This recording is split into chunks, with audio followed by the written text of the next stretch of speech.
Lots of the Fallen is almost here. Today we're going to talk about the classes, the starting classes that you are going to have, and naturally, like in the rest of the Souls games, your starting class does not determine how different are you going to be at the end game or mid game as you level up and you start to diverge into certain different little things. It was certainly different in Lords of the Fallen, where you did have a pre-established something that you would have to carry to. But in this reiteration, it seems that they are leaning a little bit more on that Souls formula, where your starting class does not determine what are you going to be as you level up, as you progress through the game. That said, let's begin with the first one, the Black Feather Ranger. This guy is going to begin with an axe, with a bow, oak and arrows, poison arrows, light shield, and medium armor. Now, archers and ranged classes have never been a major focus on Souls-likes due to how the combat system works and how difficult it is to manage and balance how a ranged weapon would be, not making the game too easy nor too difficult. So it has never been the primary focus, it's always been a side thing. That said, you are going to begin with poison arrows right here, so if there are some elements around here and there, you might be able to encounter some different elemental arrows later on. You might be able to pick enemies from a distance with this guy, although the developers did say that the rangers have an easier time trying to pick targets from a distance, but also specific targets that the weak spots of the bosses have that otherwise in melee you wouldn't be able to achieve. So if you do want to follow a ranger playstyle, a ranger class, and you do want to make an archer, I think that it is a cool idea to begin with this guy. To have in mind that if you do not want to become an archer, you're not going to be locked to being an archer. This guy is going to have lots of agility, dexterity, whatever you would like to call it, and the desired weapons of choice. You're going to be able to make a dexterity build with this guy. Condemned. Now this guy is the staple in the rest all of the Souls-likes that we have. There's a little bit of a misconception, people saying that this is purely for experts that want a challenge a little bit more as you begin the game. That is not entirely the case. That is not entirely true. These guys offer you the most versatility because they do not have that many spread into stats and different things that they are going to have. These guys are ideal for experts that already know that what kind of type of build that they are going to try as they progress through the game. And that said, it offers them more min-max than the rest of the classes offer. That said, I do not advise for anyone to try this guy in the launch of the game, because the sole purpose, the sole idea of this guy is that you already know in the rest of the Souls, when you choose this guy, where are the weapons that you're going to be using for that specific given playthrough. You know where you're going to find that thing, you know where you're going to find the armor that you're going to be using for that given specific playthrough, the catalyst, or whichever thing that you're going to be using. Here, we're going blind. We do not know where the items are, we do not know how soon, how linear, how open the game will be, we do not know where are the items, so yes, it provides a blank state for a build, but if you do not know where are the items that you are going to be using for that specific event playthrough, I wouldn't advise for you to take this guy because it's just a random. There's that. Exile Stalker. This guy is going to begin with 2 daggers, medium armor, throwing daggers, and poison salts. This is naturally what you would go to if you're planning to make a dexterity build. This is the thief, so to speak. But also it's probably going to be focusing on agility. Now this goes hand in hand with the ranger as well. If you want to make a dexterity build, agility build, this guy is the ideal choice to begin with. It's just that this guy is going to begin with daggers, it's going to begin with poison salts, and then the ranger is going to begin with poison arrows. One is going to be more melee focused at the beginning, the other one is going to be more range focused at the beginning. But these two guys, these are the agility builds. Hallowed Knights, one of my personal favorites.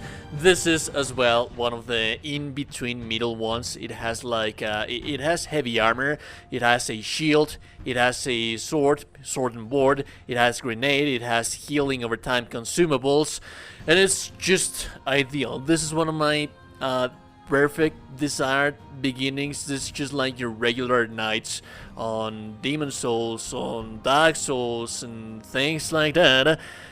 It offers you a little bit of defense, quite a lot of defense. It offers you having a shield at the beginning of the game.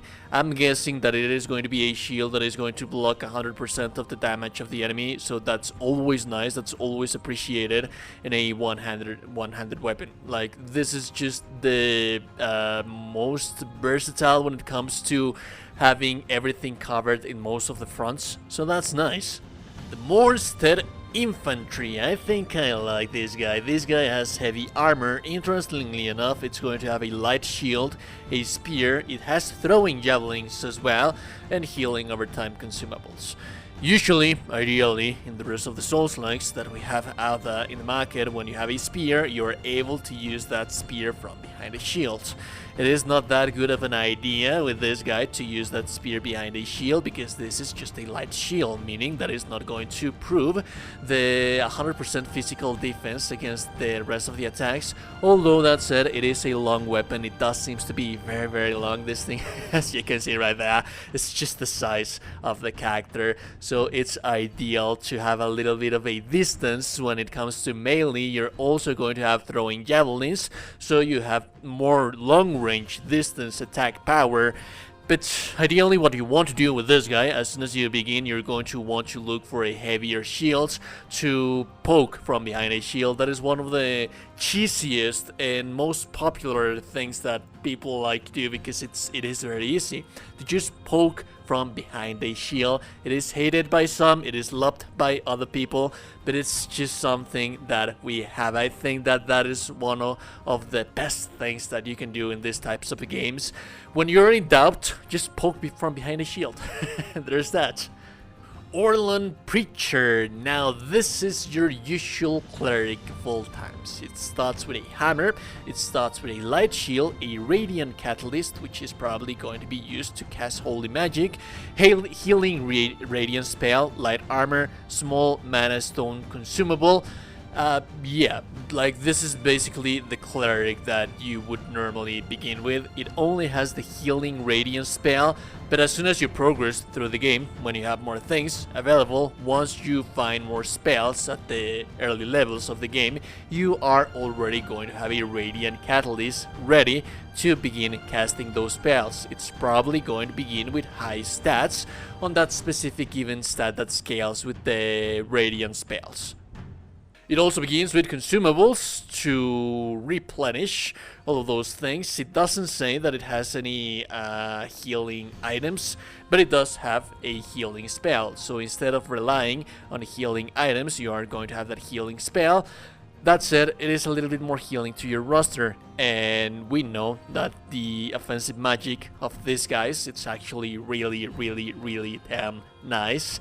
It's hard to say how balanced it is going to be. Magic in these games, it's always kind of weird balance, because sometimes it's just too overpowered, sometimes it's just nuts. And also, if you want to do one of the most popular kind of subclasses that we have usually on Souls-likes, you only need to just get heavier armor to level up some of those stats to be able to wear the armor, and then you can build yourself a paladin, which is amazing. I think that's probably something that I will do myself as well. Partisan. Now this is an interesting kind of class. It is kind of like something like the same thing as the Hallowed Knight. It's just that this guy, instead of having bombs, it's going to have a crossbow, it's going to have a knight shield. I'm guessing that the knight shield, it's also going to have 100% of physical defense.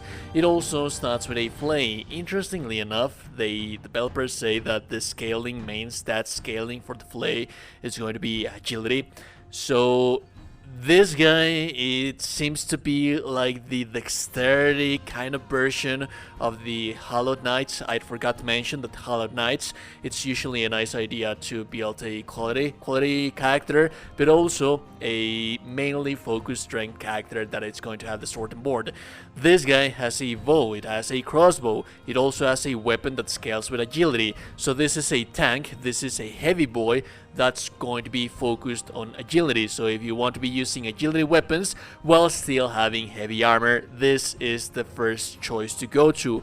It is interesting to see this guy because usually agility kind of builds, agility kind of warriors. We already have 2 classes focusing on that. This guy is going to be the third one, but this is going to be an agility build that's going to focus on having high survivability because of the heavy armor and because of the heavy shields. So yeah, it is quite of an interesting class. I think that I kind of like this guy. Now the Pyric cultist. This is the other class that is the counterpart of the cleric. This is like the magic kind of thing, although it is going to be focused on fire. Do have in mind that we don't have a class, a preset established class for the third school of magic. The third school of magic in this game gets stronger by leveling up the main stat of the holy magic and the pyro magic. So if you want to make that kind of hybrid, either going with the Pyric cultist or the cleric, each one of them, it's ideal, it's fine, although this guy is going to have more offensive spells capabilities at the beginning of the game. It has a rogue catalyst, it has an infernal orb spell, it has medium armor, it has mana stones consumable as well, and it also has a pole arm, which is going to give you quite a bit of range when it comes to melee combats. So you have quite a bit of range when it comes to melee combat, and you also have long range in the form of spells. The heavy boy, the Udirangr warwolf. It has a long sword, it has throwing axes, medium armor, and fired swords. I imagine that fired souls are going to imbue your weapon, although that is just something that came to my mind. But this is ideally the heavy boy, the heavy boink, the more ungas for your bungas that you would be crafting as a build with this character. I think that this is just a fan favorite. A lot of people, if you really want to make that kind of heavy, strong, big boinks kind of build, kind of warrior, this is the starting class to begin with. You're not going to have that much of high armor, although I do like the design of the armor that this guy has at the beginning, so I can potentially say that this could be something that I would be wearing throughout the entirety of the rest of the playthrough, just because the armor looks so amazing. But yeah, not much more than that. You want Ungas, more Ungas for your bungas, this is going to be the guy to min-max that. And finally, the Crusader, and I don't like this. I saved this for the end. This is one of the deluxe edition classes. This is one of the classes that you would only unlock after you finish the game, if you didn't pay for the deluxe edition. Now this is the first step in the wrong direction for lots of the Fallen when you're trying to compensate for the mess that you did in the previous game. I'm not going to dwell too much on this class because I want to dedicate a little video to this one specifically and why I do not like this class. Like I said, you cannot get access to this class. You do not get access until you finish the game or you purchase the deluxe edition of the game. It starts with the Crusader Greatsword, Crusader Heavy Armor, and Rosary Catalyst, which it seems that you're not going to be able to get access to unless you pay for it or you beat the game. So yeah, I don't like it. That said, those are the classes that you are going to have on the launch of the game for Lords of the Fallen. Tell me down in the comments below, what kind of player are you? What kind of playstyle do you have? Do you want to go for the Ungas for your bongas? Do you want to go Weavy Boy and try to look for that katana that we're most certainly going to have in this game? Are you going to be making more of a spells focused character? Let's discuss all of that in the comments section down below. If you like the content, like and super appreciate it. No one's told you today that you're a gorgeous and beautiful person. You're in the gorgeous and beautiful person. I will be seeing you goddamn gorgeous and beautiful people in the next one. Have a beautiful day and goodbye.